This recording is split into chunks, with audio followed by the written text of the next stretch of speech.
Hello guys, कैसे हैं आप सब जी। तो हमारा आज का टॉपिक जो है वो स्कॉलरशिप और बाहर किसी भी कंट्री की यूनिवर्सिटी में अगर आपने मास्टर्स या पीएचडी के लिए एडमिशन लेना है तो उसके लिए बहुत ज़्यादा इम्पॉर्टेंट टॉपिक है। इसलिए आपने इस वीडियो को स्किप नहीं करना, एंड तक ज़रूर देखना है, क्योंकि अगर आप इस स्टेप में कामयाब हो जाते हैं तो 60 to 70% आप ये कह लें कि आप अपनी एडमिशन एप्लीकेशन में और स्कॉलरशिप के एप्लीकेशन में कामयाब हो जाते हैं। इसलिए ये स्टेप जो है वो बहुत ज़्यादा इंपॉर्टेंट है, इसलिए आपने इसको ध्यान से देखना है और इसको फॉलो करना है कि किस तरह से आपने इस स्टेप में कामयाब होना है कि एट द एंड आपके पास कम से कम 2 से 3 सुपरवाइजर जो कि एक अच्छी यूनिवर्सिटी से हों, जिसका एक अच्छा आपको स्कॉलरशिप मिल सके, तो उनका एक्सेप्टेंस लेटर जो है वो आपके पास होना चाहिए। चले हम वीडियो स्टार्ट करते हैं।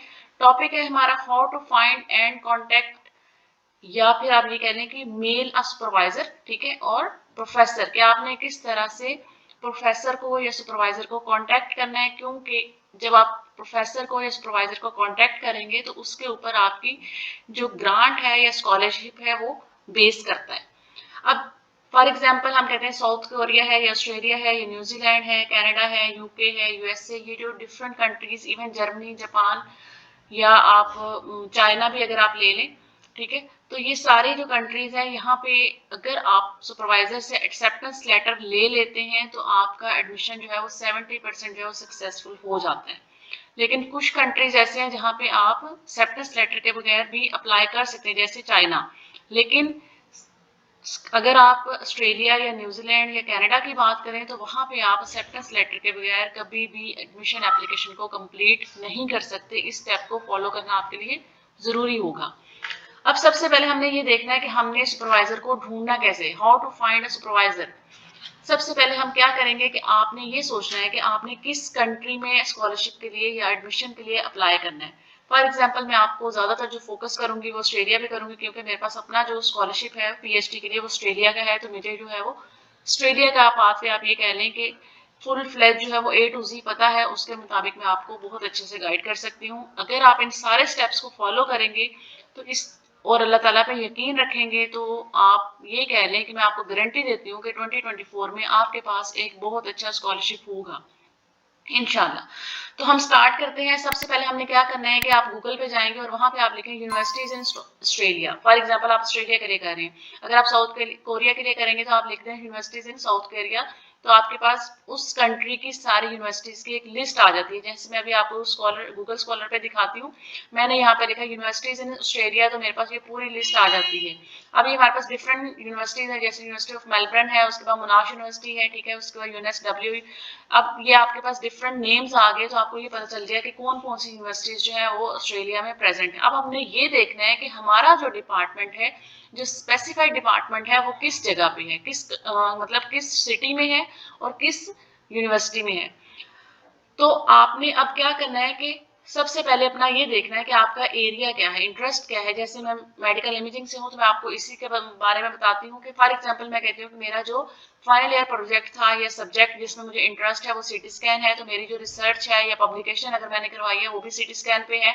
फॉर एग्जाम्पल आपके एमआरआई पे है या अल्ट्रासाउंड पे है, तो आपका ये एरिया होगा। अब आपने इन कीवर्ड्स को यूज करना है, ठीक है।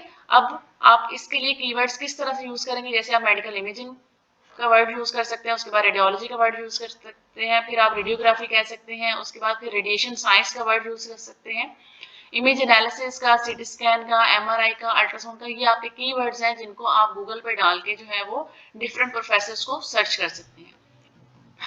तो उसके बाद जब आपके पास, अब आपने ये सर्च किस तरह से किया है कि यहाँ पे अगर आप देखें तो मैंने लिखा है professor of medical imaging in university of Canberra. University of Canberra जो है वो कैनबरा यूनिवर्सिटी है।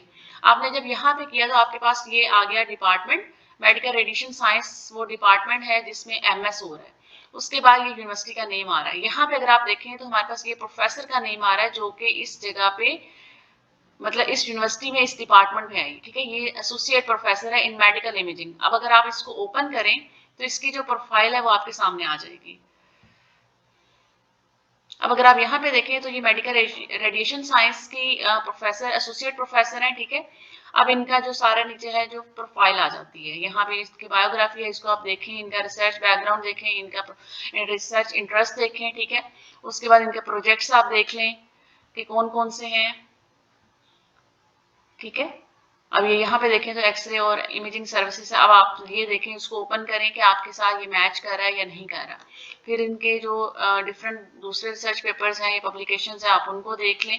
तो इस तरह से आपको उनका एक बैकग्राउंड जो है वो सारा पता चल जाएगा कि उनकी जो पिछली पब्लिकेशंस हैं या प्रोजेक्ट्स हैं वो किस पे हैं, तो क्या इनका रिसर्च एरिया जो है वो आपके साथ मैच कर रहा है या नहीं कर रहा, तो आप यहाँ से जज करेंगे। अब अगर आपके साथ ये मैच कर रहा है तो आपने अपने पास यूनिवर्सिटी ऑफ कैनबरा की एक लिस्ट बना लेनी है कि उसमें ये प्रोफेसर हैं या एसोसिएट प्रोफेसर हैं, और उनके कीवर्ड्स आपने यूज कर लेने हैं कि ये वाला जो है इनके रिसर्च बैकग्राउंड है, तो इसको मैं अपने लिए चूज कर सकती हूँ या नहीं कर सकती। अच्छा, उसके बाद फिर आपने क्या करना है कि आपने सुपरवाइजर को कांटेक्ट करना है। तो डेफिनेटली जब आप उनकी बायोग्राफी देखेंगे, यहाँ पे आप उनका ईमेल आईडी जो है वो अपने पास नोट कर लेंगे। आपने हमेशा प्रोफेसर को मेल करनी है, आपने कभी भी उनका जो नंबर है या व्हाट्सएप नंबर वगैरह है उस पर आपने उनसे कांटेक्ट नहीं करना, क्योंकि आपने प्रोफेशनल वे से उनको करना है। तो अच्छा, उसके बाद आपने प्रोफेसर को जो है वो कांटेक्ट करना है, ठीक है। तो कांटेक्ट करने से पहले आपने क्या करना है कि अच्छे से उनको रीड करना है, या आप ये कह लें कि उनकी सारी पब्लिकेशंस को रीड करना है, उनको देखना है कि उनका जो बैकग्राउंड है वो किस चीज़ पे, उनका काम किस चीज़ पे, और अगर रनिंग में कोई उनका प्रोजेक्ट चल रहा है तो वो किस चीज़ पे चल रहा है। क्योंकि फिर आप क्या करेंगे कि अपनी जो पब्लिकेशंस हैं या आपका जो रिसर्च इंटरेस्ट है उसको आप उसके साथ मैच करेंगे कि भाई आपका ये वाला प्रोजेक्ट चल रहा है और मेरी जो पीछे से बैकग्राउंड है वो भी इसके साथ मैच कर रहा है, तो इसलिए मैं आपके पास इंटरेस्टेड हूँ कि आप मुझे मास्टर्स या पीएचडी अगर आपने जिसके लिए भी करना है तो उसमें अगर आप मुझे जो है वो वैकेंसी जो है वो ऑफर कर दें, तो इस तरह से आप उनसे बात कर सकते हैं। अब आपने क्या करना है, read out all the professor profile very carefully and see which one is related to your area of interest by profile reading. अब आपने क्या किया है कि आपने रीड करने से क्या करना है, उनके रिसर्च पेपर्स को रीड करना है, उनके प्रोजेक्ट्स को रीड करना है, उनकी बायोग्राफी को रीड करना है, और उनके सब्जेक्ट्स देखने हैं कि वो किस चीज से रिलेटेड है। उसके बाद फिर आपने क्या करना है, फाइनलाइज करना है 1 और 2 और मोर प्रोफेसर्स। आप एक यूनिवर्सिटी के कम से कम 2 या 3 4 प्रोफेसर्स को फाइनलाइज करके अपने पास लिस्ट बना लें, और सबसे ऊपर जो है वो आपने कोशिश करनी है कि आपके पास प्रोफेसर हो या एचओडी हो या डीन हो, ठीक है, क्योंकि इनके पास जो फंडेड प्रोजेक्ट्स होते हैं वो ज्यादा होते हैं। अगर वो नहीं है तो फिर आप एसोसिएट प्रोफेसर या असिस्टेंट प्रोफेसर की तरफ चले जाएं, ठीक है। तो इस तरह से आपने फिर एक लिस्ट बना लेनी है, सबसे पहले प्रोफेसर, फिर एसोसिएट प्रोफेसर, फिर उसके बाद असिस्टेंट प्रोफेसर। तो आपने 1 बाय 1 जो है उनसे कांटेक्ट करना है। Then after the few professor you have finalized, read with very extreme attention। अब आपने पहले जो था एक दफा उनको रीड किया और अपने पास एक लिस्ट बना ली। अब आपके पास कम से, अगर आप ज्यादा भी करेंगे तो अगर 10 यूनिवर्सिटीज है, 10 में से आपने हर यूनिवर्सिटी में 2-2 प्रोफेसर को आपने लिस्ट बना ली है, तो अब आपने क्या करना है, हर यूनिवर्सिटी के पहले प्रोफेसर को, तो आपके पास टोटल 10 प्रोफेसर होंगे, उनको आपने बहुत अच्छी तरह से उनके रिसर्च पेपर्स को रीड करना है। और अगर आपको नहीं समझ आती तो आप अपने सीनियर से या टीचर से हेल्प ले सकते हैं कि आपने उनकी जो रिसर्च है उसको किस तरह से देखना है।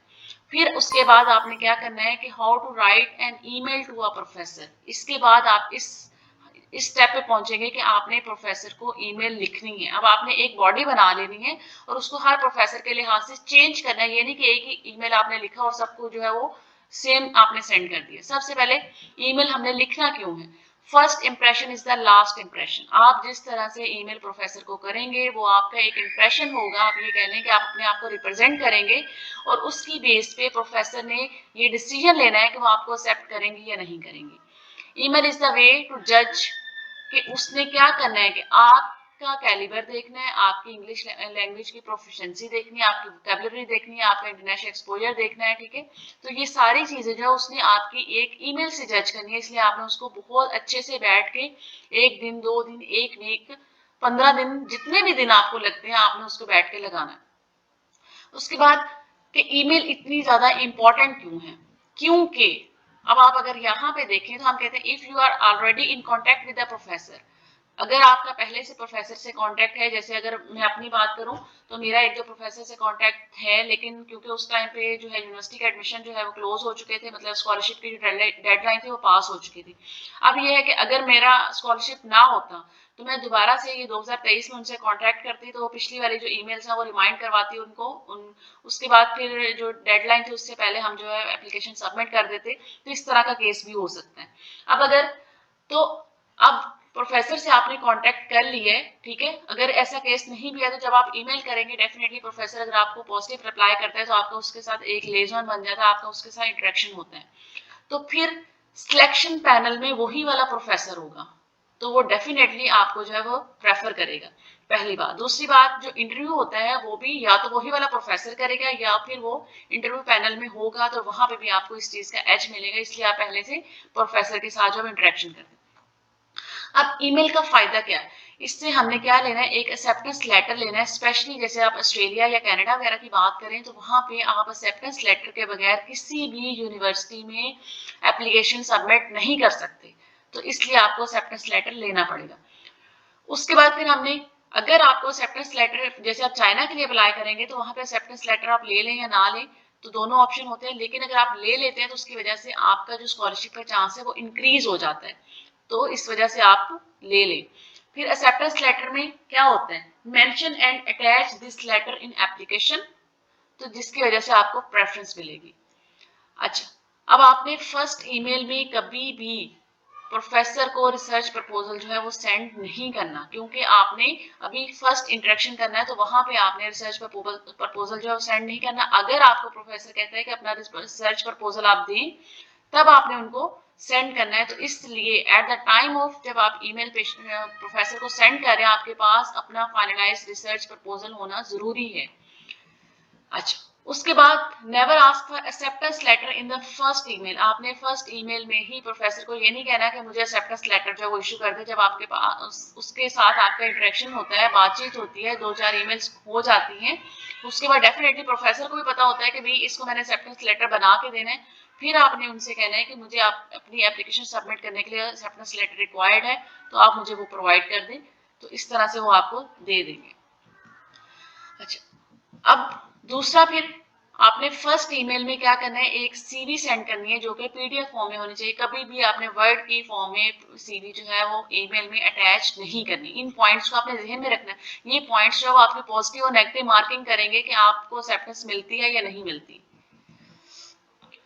When to send an email, write email only when you have the following documents, जिसमें आपके पास एक सीवी होनी चाहिए, आपकी अपनी सेल्फ असेसमेंट होनी चाहिए कि भाई आप वाकई ही इस चीज के लिए आप ये कह लें कि आप रेडी हैं मास्टर्स या पीएचडी करने के लिए, या आप बाहर जाने के लिए, या आप स्कॉलरशिप के लिए। क्योंकि डेफिनेटली अगर आप किसी जगह पे कोई एम जो है वो अचीव करना चाहते हैं, तो उसके लिए आपको दिल से मेहनत करनी पड़ेगी। अगर आप कहेंगे कि आपको एक दिन में ये सारा काम हो जाएगा, तो ऐसा नहीं हो सकता। अभी भी अगर आप ये सोच रहे हैं कि आपका एक दिन में ऐसा काम हो जाएगा, तो ऐसा नहीं हो सकता। फिर आप इस चीज को यहीं पे छोड़ दें, क्योंकि फिर आप डेफिनेटली कामयाब नहीं हो सकते। और तीसरी चीज, आपके पास एक रिसर्च प्रपोजल होना चाहिए। अब ये रिसर्च प्रपोजल जो है या सीवी जो है, ये आपको नेक्स्ट वीडियोस में बताऊंगी कि आपने ये किस तरह से बनानी है, तो उसमें भी फिर आपको हेल्प हो जाएगी। If you don't have research proposal, professor asks you for a research proposal, then you will lose the chance। कि आपके पास रिसर्च प्रपोजल अभी बना ही नहीं है, प्रोफेसर आपसे मांग रहा है, फिर आप उसको 2-4 दिन लगा रहे हैं, हफ्ता लगा रहे हैं, 10 दिन लगा रहे हैं, इधर उधर से पूछ रहे हैं, तो डेफिनेटली जो है ये जो है ये एक नेगेटिव इफेक्ट होगा प्रोफेसर के ऊपर। तो आपने पहले ये चीजें रेडी करनी है, उसके बाद प्रोफेसर को ईमेल करनी है। क्योंकि ये भी हो सकता है कि आपने जैसे ईमेल की उसके आधे घंटे में, 10 मिनट में, 15 मिनट में, 1 घंटे में आपको रिप्लाई आ जाता है। अच्छा, अब आपने ईमेल का फॉर्मेट कैसे रखना है। सबसे पहले सब्जेक्ट आ जाता है, जैसे आप कह लें कि प्रोस्पेक्टिव पीएचडी रिसर्च स्टूडेंट, या फिर आप यहाँ पे मास्टर्स रिसर्च स्टूडेंट कर सकते हैं। जो स्कॉलरशिप्स के लिए मैं आपको गाइडलाइन दे रही हूँ वो रिसर्च के लिए दे रही हूँ। अगर आप कोर्स वर्क के लिए करेंगे तो उसका डिफरेंट मेथड होता है, क्योंकि रिसर्च के लिए जो है वो ज्यादातर प्रोफेसर जो है एग्री होते हैं। उसके बाद आपने ब्रीफ सा इंट्रोडक्शन देना है अपना, फिर आपने अपना एजुकेशनल बैकग्राउंड थोड़ा सा बताना है उनको, फिर आपने अपनी एप्लीकेशन में डिटेल लिखनी है कि भाई आप पीएचडी या मास्टर्स के लिए कर रहे हैं, और फिर आपने स्कॉलरशिप का बताना है कि आप किस स्कॉलरशिप के लिए कर रहे हैं। जैसे मैंने पिछली वीडियो में आपको बताया था कि ऑस्ट्रेलिया के लिए कौन कौन सी स्कॉलरशिप जो है वो आप अप्लाई कर सकते हैं। उसके बाद फिर आपने अपना प्रीवियस जो रिसर्च बैकग्राउंड है, एक्सपीरियंस है, वो आपने उसमें बताना है, ठीक है। फिर आपका रिसर्च इंटरेस्ट आ जाता है कि आप किस में इंटरेस्टेड हैं। जैसे आपकी फील्ड अगर सीटी है, एमआरआई है, इसी तरह मेडिकल लेबोरेटरी है या ऑपरेशन थिएटर है, तो डेफिनेटली वो अपना जो सब्जेक्ट है या एरिया है उसको उसमें डिफाइन करेंगे। उसके बाद फिर मोटिवेशन आ जाती है पीएचडी के लिए। आप अपना थोड़ा सा बताएंगे कि भैया आप, या मास्टर्स के लिए कि आपने मास्टर्स या पीएचडी क्यों करने हैं, ठीक है। जैसे आप अपना यहाँ पाकिस्तान में अगर देखें या इवन इंडिया में भी देखें तो हमारे पास बहुत ज्यादा ऑप्शंस नहीं है। इवन पाकिस्तान में अगर हम बात करें तो किसी भी पब्लिक यूनिवर्सिटी में हमारे पास मास्टर्स या पीएचडी का ऑप्शन नहीं है मेडिकल इमेजिंग के लिहाज से। तो ये एक मोटिवेशन है, ये हमारा प्लस पॉइंट है। उसके बाद फिर उस यूनिवर्सिटी में या उस लैब में आपने क्यों करना है, तो डेफिनेटली जब आप रिसर्च बैकग्राउंड पढ़ चुके होंगे प्रोफेसर का, तो आप उसको एक्सप्लेन कर सकते हैं कि भाई मैंने आपकी यूनिवर्सिटी या लैब जो है वो क्यों सिलेक्ट की है। फिर आपने रिक्वेस्ट करनी है, ठीक है, एप्लीकेशन एक्सेप्टेंस के लिए। उसके बाद आपने रिगार्ड्स और फिर आपने साथ में सीवी अटैच करनी है। अब एग्जाम्पल अगर मैं आपको दूं तो इस तरह से आपने एक फॉर्मेट या बॉडी बना लेनी है। Start email by introducing with your name and the university and the country you are from, ठीक है। Then mention that while going through the profiles of the professor, ठीक है।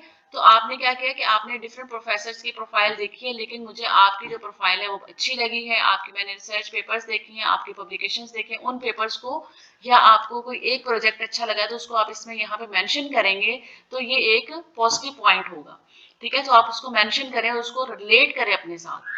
फिर उसके बाद एक लाइन में आप अपना बेसिक आइडिया कि आप किस चीज पे काम करना चाहते हैं उसको आप लिख दें। फिर उसके बाद नेक्स्ट आपने क्या करना है कि मेंशन करना है कि आपका जो एरिया ऑफ इंटरेस्ट है या आपका जो क्लिनिकल बैकग्राउंड है या आपका एकेडमिक बैकग्राउंड है, जॉब एक्सपीरियंस है, वो किस चीज में है। तो यहाँ पे आप अपने आप को जितनी अच्छी तरह से मेंशन करेंगे तो उतनी ही अच्छी तरह से आप जो है वो एक्सेप्टेंस लेटर जो है आप ये कह लें कि जल्दी ले सकते हैं। ये एक ट्रिकी पॉइंट है। फॉर एग्जाम्पल, ठीक है, आप सिटी स्कैन में काम करते हैं, ठीक है, तो सिटी स्कैन को आप उनका कोई पेपर है जो पहले से पब्लिश हो चुका है उसके साथ रिलेट करके आप उसको यहाँ पे लिख सकते हैं, ठीक है। तो यहाँ पे अगर आप यहाँ पे देखें तो this is just an example कि मैं आपको दे रही हूँ कि आपने इस तरह से लिखना है, लेकिन मेरे ख्याल में अगर आप इसको थोड़ा सा मेहनत करेंगे तो आप इसको बहुत अच्छे से बहुत बेहतर तरीके से लिख सकते हैं, ठीक है। तो ये आपका अपना आइडिया होना चाहिए, आपने कहीं से इधर उधर से उठा के ईमेल जो है वो कॉपी पेस्ट नहीं करनी है, आपका अपना आइडिया, आपने खुद से वर्डिंग्स इसमें यूज करनी है और उसको बार बार प्रूफ रीड करना है, देखना है, उसकी वोकैबुलरी चेक करनी है, लैंग्वेज देखनी है, सब कुछ देखना है, ठीक है, ग्रामर देखनी है, फिर आपने उसको फाइनलाइज करना है। अच्छा, अब उसके बाद फिर हमारे पास आ जाता है कि एंडिंग लाइंस में आपने क्या करना है। Then ending lines that you would like to work for MS or PhD under his or her supervision. तो आपको ये पता होना चाहिए कि वो फीमेल है या मेल है, आप उसका नेम से उसको लिखेंगे, ठीक है। You can mention sometime in first email also scholarship, कि आप अपनी फर्स्ट ईमेल में स्कॉलरशिप का नेम मेंशन कर दें, या फिर आप नहीं भी मेंशन करते तो अगर बहुत सारे, मैंने अगर अपने केस में बताऊं तो मैंने मेंशन नहीं किया था कि मुझे स्कॉलरशिप चाहिए।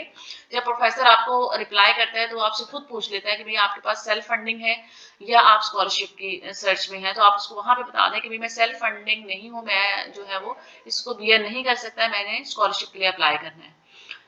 तो इस तरह से आप इसको कर सकते हैं। जैसे आप अगर नाम लेना चाहते हैं तो ऑस्ट्रेलिया की आरटीपी जो स्कॉलरशिप है वो गवर्नमेंट स्कॉलरशिप है, यूनिवर्सिटी के डिफरेंट स्कॉलरशिप्स होते हैं, जैसे यूनिवर्सिटी ऑफ सिडनी है तो उसका अपना स्कॉलरशिप है, उसके बाद यूनिवर्सिटी ऑफ कैनबरा है तो उसका अपना स्कॉलरशिप है, मोनाश यूनिवर्सिटी उसका अपना स्कॉलरशिप है, तो उनके अपने भी स्कॉलरशिप्स होते हैं, तो आप वो भी मेंशन कर सकते हैं, ठीक है। तो न्यूजीलैंड के लिए डिफरेंट है, उनके गवर्नमेंट का स्कॉलरशिप आ जाता है। तो ये इस तरह से आप स्कॉलरशिप को मेंशन करना चाहते हैं तो कर सकते हैं, अदरवाइज आप उसको ना मेंशन करें, जब आपसे सुपरवाइजर पूछे तो आप उसको डिस्कस कर लें। उसके बाद आ जाते हैं कि उन पॉइंट्स को आपने, किन पॉइंट्स को आपने कंसीडर करना है जब आपने ईमेल लिखनी है। इसमें आपने फॉर्मल लैंग्वेज यूज करनी है, ठीक है, जैसे थैंक यू यूज करना है, आपने थैंक्स नहीं कहना। पॉजिटिव लैंग्वेज यूज करनी, I would appreciate if you could consider my application. तो उसके बाद पोलाइट लैंग्वेज यूज करनी है, शॉर्ट ईमेल होनी चाहिए, बहुत ज्यादा लेंथी आपने नहीं लिखनी, आपने 2 to 3 पैराग्राफ्स लिखने हैं और हर पैराग्राफ में 2 से 3 सेंटेंसेस होने चाहिए, इससे ज्यादा लेंथी आपकी ईमेल नहीं होनी चाहिए। उसके बाद किन पॉइंट्स को आपने इसमें नहीं लिखना, आपने सर और मैडम नहीं लिखना है, क्योंकि वो लोग जो है वो अपने नेम से कॉल करना जो है वो पसंद करते हैं, तो आपने लिखना है डियर प्रोफेसर अहमद, जैसे आपको एग्जाम्पल के तौर पे, या अगर वो एसोसिएट प्रोफेसर है तो फिर आपने प्रोफेसर का वर्ड नहीं यूज करना, आपने डियर डॉक्टर अहमद लिख सकते हैं या फिर एसोसिएट प्रोफेसर लिखें, या अगर वो असिस्टेंट प्रोफेसर है तो फिर आपने उसको असिस्टेंट प्रोफेसर ही लिखना है, आपने प्रोफेसर नहीं लिखना, वो इस चीज को माइंड करते हैं। उसके बाद आपने उनसे कोई हेल्थ वेदर लाइफ ये सारी चीजें नहीं पूछनी, आपने इनफॉर्मल लैंग्वेज है वो नहीं यूज करनी, बहुत ज्यादा लॉन्ग ईमेल आपने नहीं यूज करनी, एक ही पैराग्राफ में सारी बातें नहीं लिखनी, आपने उसको डिफरेंट पैराग्राफ्स में डिवाइड करना है, जैसे जैसे मैंने आपको बताया उन स्टेप्स को आपने फॉलो करना है। उसके बाद आपने डिफरेंट कलर्स यूज नहीं करने, डिफरेंट फॉन्ट साइज यूज नहीं करना, बॉडी लैंग्वेज जो ईमेल की है वो सेम होनी चाहिए, सारे ही कैपिटल लेटर्स या फिर ईमेल के दौरान आप कैपिटल लेटर्स इस तरह से आपने यूज नहीं करने, सिंपल एक सेंटेंस केस जो वो आपने यूज करना है, ठीक है। उसके बाद फिर अटैचमेंट, आपने कोई भी अटैचमेंट ईमेल में लगानी हो तो सबसे पहले आप अटैचमेंट लगाएं, क्योंकि एट द एंड जब आप ईमेल कंप्लीट कर लेते हैं तो आप अटैचमेंट लगाना भूल जाते हैं और उसको बगैर अटैचमेंट के ही सेंड कर देते हैं। इसलिए आपने सीवी को पहले से ईमेल में अटैच कर लेना है, ठीक है। उसके बाद फिर आपने प्रॉपर नेम से सीवी जो है वो अटैच करनी है। जैसे सीवी है अहमद है, ठीक है, तो उसको आपने नाम मेंशन करना है। ये नहीं करना सीवी 1 डॉक्यूमेंट या इस तरह के वर्ड्स जो वो आपने नेम में यूज नहीं करने। मल्टीपल अटैचमेंट्स नहीं यूज करनी है, ठीक है। आपने क्या करना है कि अगर आपने डिफरेंट मतलब अटैचमेंट्स है, सीवी है, पर्सनल स्टेटमेंट है या रिसर्च प्रपोजल है, तो उसको आप एक पीडीएफ में अटैच करके फिर आप जो है वो प्रोफेसर को मेल करेंगे। आपने 3 अटैचमेंट्स उसमें अटैच नहीं करनी। उसके बाद फिर आपने ईमेल के ही एंड पे आप लिख देते हैं please find the attached file of my CV for consideration. तो ये आपने लाइन जो उसमें लिख देनी है। फिर आपने देखना are you ready to send, यहाँ पे आपने वेट करें, देखें सबसे पहले ईमेल को, उसका नेम देखें, ठीक है, कि आपने किस प्रोफेसर को लिखी है, उसके जो सब्जेक्ट है उसमें वही वाला प्रोफेसर है या किसी और का। क्योंकि आप ये करते हैं कि एक दफा फॉर्मेट बना लिया, हर प्रोफेसर को वही जा रहा है, तो कभी कभी नाम चेंज करना आप भूल जाते हैं। तो आपने ये देखना है कि आप सेम नेम वाले प्रोफेसर को ही सेंड करें कि नहीं, उसमें अटैचमेंट जो आपने लगानी थी वो लगा लिया या नहीं, ग्रामर स्पेलिंग चेकिंग ये सारी आपने कर ली है या नहीं, प्रूफ रीडिंग अगर कर ली है, ठीक है, ईमेल की लैंग्वेज, उसके बाद डिग्री और स्कॉलरशिप का नेम जो आप मेंशन कर रहे हैं वो ठीक है। ये ना हो कि आप मास्टर्स के लिए अप्लाई कर रहे हो और उसमें आपने पीएचडी का लिखा हुआ, क्योंकि आपने किसी पीएचडी बंदे का जो फॉर्मेट उठाया था और उसको ऐसा अच्छी आपने डाल दिया। इसके अलावा कोई और चीज इसमें मिसिंग तो नहीं है। अगर ये सारी चीजें आपने चेक कर ली हैं तो फिर आप प्रेस सेंड कर सकते हैं। तो यहाँ पे आप जो है वो आज का जो टॉपिक है आप ये कह लें कि हमारा जो ईमेल टू प्रोफेसर या how to get an acceptance letter from the professor जो कंप्लीट हो जाता है। अगर आप इन स्टेप्स को फॉलो करेंगे और एक अच्छी सी ईमेल लिख लेते हैं तो मेरे ख्याल में आपको बहुत सारी यूनिवर्सिटी से, बहुत सारे प्रोफेसर से एक्सेप्टेंस लेटर जो हो मिल जाएगा इंशाल्लाह। तो अब आपको अगर यहाँ तक कोई चीज नहीं समझ आई है तो आप कमेंट करके मुझसे क्वेश्चन कर सकते हैं, पूछ सकते हैं, मैं इंशाल्लाह आपको रिप्लाई करूंगी। इवन अगर आप अपनी एक फॉर्मेट बना लेते हैं, वो भी अगर आप प्रूफ रीड करवाना चाहते हैं तो वो भी आप कमेंट करके मुझसे प्रूफ रीड करवा सकते हैं। अब नेक्स्ट जो हमारा टॉपिक होगा वो मैं आपको बताऊंगी कि हमने सीवी किस तरह से बनानी है जो कि हमने ईमेल में अटैच करनी है। तो वो हम नेक्स्ट टॉपिक में कवर करेंगे। आज की जो वीडियो है काफी लेंथी हो गई है, क्योंकि मुझे पता है कि आप पढ़ाई वाली जो बातें हैं वो इतना लंबा टाइम के लिए नहीं सुन सकते हैं। अगर हमने कोई ड्रामा देखना हो या मूवी देखनी है तो हम 2-3 घंटे बैठ के आराम से देख सकते हैं, लेकिन अगर हमने कोई लेक्चर सुनना हो तो अगर वो 20-30 मिनट से ज्यादा हो जाए तो हम उसको नहीं सुन सकते। तो इसलिए इसको हम यहीं पे खत्म करते हैं। नेक्स्ट वीडियो में नेक्स्ट टॉपिक के साथ मिलेंगे। आज के लिए अल्लाह हाफिज।